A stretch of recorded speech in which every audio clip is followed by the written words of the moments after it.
সুপ্রিয় দর্শক শ্রোতা, পৃথিবীতে চলছে আবার তৃতীয় বিশ্বযুদ্ধের চূড়ান্ত প্রস্তুতি। যে কোনো সময় হামলা হতে পারে 10টি রাষ্ট্রে। ইতিমধ্যেই আবার শুরু হয়েছে ইরান এবং ইসরায়েল পাল্টাপাল্টি হামলা। হত্যাকাণ্ড চালাতে ইসরায়েল মার্কিন কর্মকর্তাদের বিরুদ্ধে স্পষ্ট লঙ্ঘন বলে দাবি করেছে ইরান। এদিকে চীন রাশিয়ার সঙ্গে ইরানে ভারত আবার একত্রিত হয়েছে। পাকিস্তান শুরু হয়েছে আত্মঘাতী বোমা হামলা। জানিয়ে দেব আমাদের হাতে থাকা সর্বশেষ আন্তর্জাতিক আপডেট বাংলা সংবাদ। শুরুতেই থেকে সংবাদ শিরোনাম, এরপরে জানাবো বিস্তারিত। হত্যাকাণ্ড চালাতে ইসরায়েল মার্কিন কর্মকর্তাদের হুমকি, আন্তর্জাতিক আইনে স্পষ্ট লঙ্ঘন, ইরানের ঘোষণা। এদিকে চীন রাশিয়ার সঙ্গে ইরানের পাশে এবার ভারত যোগ দিয়েছে। পাকিস্তানে আত্মঘাতী বোমা হামলায় 13 জন নিহত। এদিকে রক্ত দিয়েছে কিন্তু মর্যাদা প্রশ্নে 1 ইঞ্চিও ছাড় দেয়নি ইরানের আব্বাস আরাগচির ঘোষণা। ইরান ইসরায়েল সংঘাত, যুক্তরাষ্ট্র ইসরায়েলের বিরুদ্ধে জাতিসংঘে অভিযোগ ইরানের। এদিকে প্রধানমন্ত্রীর পদত্যাগের দাবিতে ব্যাংককে হাজারো মানুষের সমাবেশে। আগামী সপ্তাহের মধ্যে গাজার যুদ্ধবিরতি কার্যকর হতে পারে জানালো ট্রাম্প। এবং সর্বশেষে জানিয়ে দেব সকালে আবার ইসরায়েলের উপর ফের ইরানে ক্ষেপণাস্ত্র হামলা। এতক্ষণ শুনছিলেন সংবাদ শিরোনাম, এখন বিস্তারিত। তবে অনুরোধ থাকবে এই ভিডিওটিতে একটি লাইক দিন এবং কমেন্টস করে জানিয়ে দেন আপনি কোন জেলা থেকে বা কোথা থেকে আমাদের সাথে যুক্ত রয়েছেন। ইরান ইসরায়েল যুদ্ধের আপডেট ভয়ঙ্কর বাংলা সংবাদ হাতে চ্যানেলটি সাবস্ক্রাইব করুন, আমাদের সঙ্গে থাকুন এবং এই যুদ্ধ সম্পর্কে জানিয়ে দিন আপনাদের গুরুত্বপূর্ণ মূল্যবান মতামত। ধন্যবাদ। হত্যাকাণ্ড চালাতে ইসরায়েল মার্কিন কর্মকর্তাদের হুমকি, আন্তর্জাতিক আইনে স্পষ্ট লঙ্ঘন, ইরানের ঘোষণা। ইরানের রাষ্ট্রদূত স্থায়ী প্রতিনিধি ইসলাম বিপ্লবের সর্বোচ্চ নেতার বিরুদ্ধে মার্কিন ইসরায়েলি কর্মকর্তাদের দেওয়া নির্লজ্জ বক্তব্যের তীব্র নিন্দা জানিয়ে জাতিসংঘের মহাসচিব ও নিরাপত্তা পরিষদের প্রতি এই হত্যার হুমকির তীব্র নিন্দা জানাতে এবং এই ধরনের বক্তব্যকে অবৈধ, দায়িত্ব জ্ঞানহীন, সন্ত্রাসী বিবেচনা করার আহ্বান ইরানের বিরুদ্ধে পাশ টুডে জানিয়েছে জাতিসংঘে ইরানের রাষ্ট্রদূত এবং স্থায়ী প্রতিনিধি আমির সাইদ ইরাভানি। জাতিসংঘ মহাসচিব, নিরাপত্তা পরিষদ এবং সাধারণ পরিষদের সভাপতির কাছে এক চিঠিতে লিখেছেন, ইরান জাতিসংঘ সনদের 51 অনুচ্ছেদ অনুসারে আত্মরক্ষার অধিকার সংরক্ষণ করে। তিনি ইসরায়েল ও মার্কিন কর্মকর্তাদের হুমকি নিন্দা জানাতে এবং সেই ধরনের বিবৃতিতে অবৈধ, দায়িত্বজ্ঞানহীন, সন্ত্রাসী বলে বিবেচনা করার জন্য জাতিসংঘ মহাসচিব এবং নিরাপত্তা পরিষদের প্রতি আহ্বান জানিয়েছেন। জাতিসংঘে নিযুক্ত ইরানের রাষ্ট্রদূত জাতিসংঘ মহাসচিব এবং নিরাপত্তা পরিষদের আরো প্রতি আহ্বান জানিয়েছেন যাতে তারা সকল পদক্ষেপ তাদের আইনি বাধ্যবাধকতা স্মরণ করিয়ে দেয়, যাতে তারা অন্য রাষ্ট্রের বিরুদ্ধে সন্ত্রাসী কর্মকাণ্ড বা আক্রমণকে উস্কে দেওয়া বা সমর্থন করা থেকে বিরত থাকে। আন্তর্জাতিকভাবে এই অন্যায় কর্মকাণ্ডের জন্য দায়ীদের জবাবদিহি করার জন্য যথাযথ ব্যবস্থা গ্রহণ করতে বলা হয়েছে। জাতিসংঘে ইরানি মিশন সামাজিক যোগাযোগ মাধ্যমে তাদের অ্যাকাউন্টে আরো লিখেছে, আমেরিকা ও ইহুদিবাদী ইসরায়েল প্রকাশ্যে ইসলাম বিপ্লবের সর্বোচ্চ নেতার হত্যার হুমকি দিয়েছেন। এই হুমকি রাষ্ট্রীয় সন্ত্রাসবাদের একটি স্পষ্ট উদাহরণ। সূত্র পাস টুডে MRH। চীন রাশিয়ার সঙ্গে ইরানের পাশে এবার ভারত।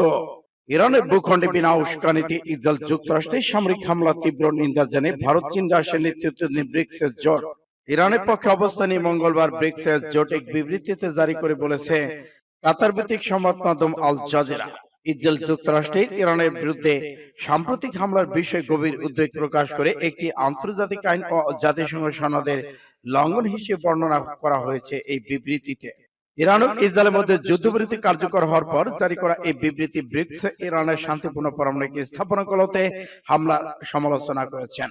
বিবৃতিতে আরো বলা হয়েছে, আন্তর্জাতিক আইন, জাতিসংঘের পারমাণবিক নিয়ন্ত্রণ সংস্থার নিয়ম লঙ্ঘন করে হামলা পরিচালিত হয়েছে। ইরান, সংযুক্ত আরব আমিরাত, ব্রিক্সের সদস্য জোটের মতে সংলাপের মাধ্যমে হিংসার চক্র ভাঙা, শান্তি পুনরুদ্ধার প্রয়োজন রয়েছে। ব্রাজিল, চীন, ভারত, দক্ষিণ আফ্রিকা, রাশিয়া সহ উদীয়মান অর্থনীতির দেশগুলোর একটি জোট ব্রিক্সের, যেটা ইরানের পক্ষ অবস্থান করছে। সূত্র ফাস্ট টুডে। পাকিস্তানে আত্মঘাতী বোমা হামলায় 13 সেনা নিহত। পাকিস্তানে আত্মঘাতী বোমা হামলায় 13 সেনা নিহত হয়েছেন, আহত হয়েছেন 29 জন। এর মধ্যে 19 জন বেসামরিক নাগরিককে খবর দিয়েছে অনলাইন এনডিটিভি। এতে বলা হয়েছে, এই হামলায় 2টি বাড়ির ছাদ ধসে পড়েছে, 6 জন শিশু আহত হয়েছেন। কর্মকর্তা জানিয়েছেন 4 জন সেনা সদস্যের আশঙ্কা খুবই আশঙ্কাজনক। এদিকে হামলার দায় স্বীকার করেছে হাজী গুল বাহাদুর নামের সশস্ত্র গোষ্ঠী, যা পাকিস্তান তালেবানের একটি অংশ। 2021 সালে আফগানিস্তান তালেবান সরকার পুনরুদ্ধার ক্ষমতায় আসার পর থেকে পাকিস্তান আফগানিস্তান সীমান্তে সহিংসতা বৃদ্ধি পেয়েছে। পাকিস্তানে হামলার জন্য আফগানিস্তান তাদের সীমানা ব্যবহারের অনুমতি দিয়েছে বলে অভিযোগ করেছে পাকিস্তান। তবে পাকিস্তানের এমন অভিযোগ অস্বীকার করেছে তালেবান সরকার। এবছরের শুরুতে খাইবার পাখতুনখোয়া বেলুচিস্তান সরকারের সঙ্গে লড়াই করেছে এমন সশস্ত্র গোষ্ঠীগুলো হামলায় নিহত অন্তত 290 জন, এর মধ্যে বেশিরভাগই নিরাপত্তা বিষয়ক কর্মকর্তা। সূত্র ইন্ডিয়া টুডে। রক্ত দিয়েছি কিন্তু মর্যাদার প্রশ্নে 1 ইঞ্চিও ছাড় দেয়নি ইরানেরা, আব্বাস আরাগচি। ইরানের পররাষ্ট্রমন্ত্রী আব্বাস আরাগচি শনিবার বলেছেন যে ইসরায়েল যুক্তরাষ্ট্রের সঙ্গে সাম্প্রতিক সংঘর্ষে অনেকে প্রাণ হারিয়েছেন, রক্ত দিয়েছেন, কিন্তু 1 ইঞ্চি মাটি কিংবা ইরানের মর্যাদার ছাড় দেওয়া হয়নি। 12 দিন এই যুদ্ধে নিহতদের তেহরানের রাষ্ট্রীয় জানাজায় অংশ নিয়েছেন আরাগচি বলেন, ইরানের এই ক্ষয়ক্ষতি জাতীয় প্রতিরোধের প্রতীক হিসেবে অবস্মরণীয় হয়ে থাকবে। অফিসিয়াল ইনস্টাগ্রাম অ্যাকাউন্টে একটি পোস্টে তিনি লিখেছেন, রক্ত দিয়েছি কিন্তু মর্যাদা প্রশ্নে 1 ইঞ্চি ছাড় দেয়নি ইরানিরা, সন্তান হারিয়েছে কিন্তু সম্মান হারায়নি ইরানিরা। তারা ইসরায়েল যুক্তরাষ্ট্র হাজার হাজার টন বোমার নিচে দাঁড়িয়ে থেকেছে কিন্তু আত্মসমর্পণ করেনি। আরাগচি আরো বলেন, ক্ষতিগ্রস্ত অবকাঠামো সময়ের সঙ্গে সঙ্গে পুনর্নির্মাণ করা যাবে, কিন্তু একটি জাতির গর্ব যে কোনো কিছুর চেয়ে বেশি মূল্যবান। তিনি এই যুদ্ধকে ইরানের দীর্ঘ ইতিহাসে মুক্তার মতো জ্বলজ্বল করবে এবং একটি মুহূর্ত হিসেবে বর্ণনা করেছেন বলে যে দেশটি বিশ্ববাসীর কাছে আরো শক্তিশালী মর্যাদায় শীল হয়ে উঠেছে। সূত্র ইরান ইন্টারন্যাশনাল। যুক্তরাষ্ট্র ইসরায়েলের বিরুদ্ধে জাতিসংঘে অভিযোগ ইরানের। যুক্তরাষ্ট্র ইসরায়েলের বিরুদ্ধে জাতিসংঘের মানবাধিকার বিষয়ক হাই কমিশনার দপ্তরে আনুষ্ঠানিক অভিযোগ এনেছে ইরান। এই সংক্রান্ত দাখিল করা ও প্রতিবেদন পত্রে দেশ দুটির বিরুদ্ধে শত শত নিরাপত্তা, মানুষ হত্যা, গণহত্যার, বেসামরিক অবকাঠামো ক্ষয়ক্ষতির অভিযোগ আনা হয়েছে। ইরানের ইসলামী প্রজাতন্ত্র উচ্চ মাধ্যমিক পরিষদের প্রধান নাসের সিরাজত গত শুক্রবার জাতিসংঘ মানবাধিকার বিষয়ক হাই কমিশনার ফুলটর্কের কাছে এই প্রতিবেদন। বুধবার ইরানে স্বাস্থ্য মন্ত্রণালয় জানিয়েছে, প্রায় 12 দিন ধরে ইসরায়েল বাহিনীর হামলায় এখন পর্যন্ত 627 জন নিহত হয়েছেন, আহত হয়েছেন 4870 জন। ইরানের প্রতিবাদ পত্রে বলা হয়েছে, এই সমন্বিত হামলা আন্তর্জাতিক আইন, মানবাধিকার আইন এবং মানবিক আইনের মৌলিক নীতিমালা স্পষ্ট লঙ্ঘন। ইসরায়েলের হামলায় দেশটির একাধিক বিখ্যাত পরমাণু বিজ্ঞানী নিজ বাড়িতে লক্ষ্যবস্তু করা হয়েছে। ইরানের মানবাধিকার সংস্থা ইসরায়েলের হামলার নিন্দা জানিয়েছে।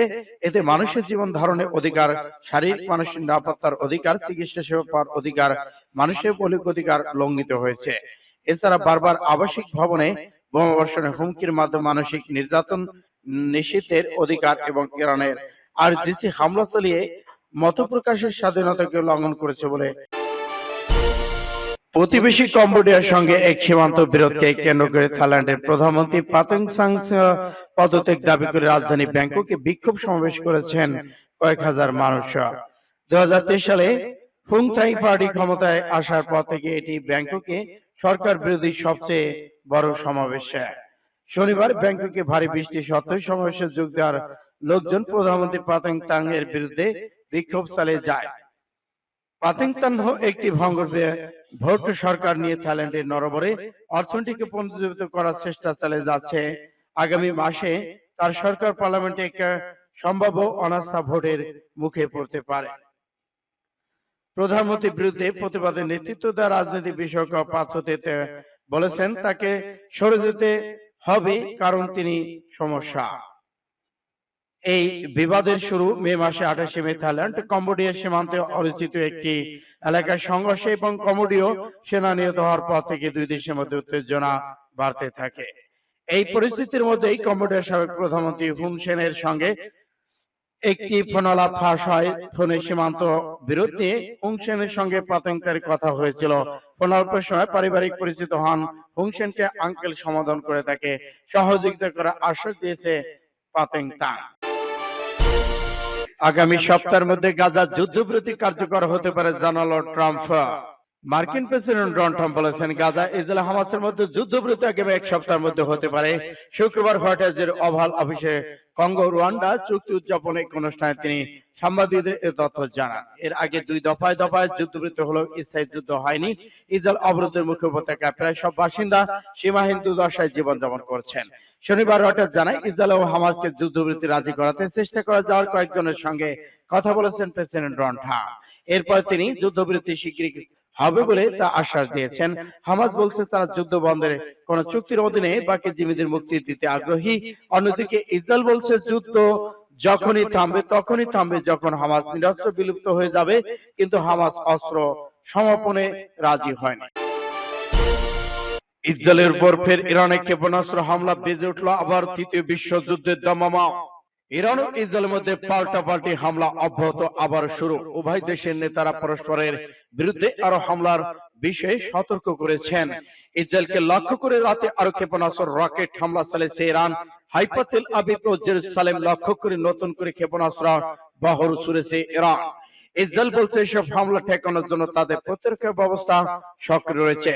অন্যদিকে রবিবারের হামলায় ইরানের ইসলামিক রেভলিউশনারি গার্ড কর্পসের গোয়েন্দা প্রধান নিহত হয়েছে বলে জানিয়েছে রাষ্ট্রীয় টেলিভিশন।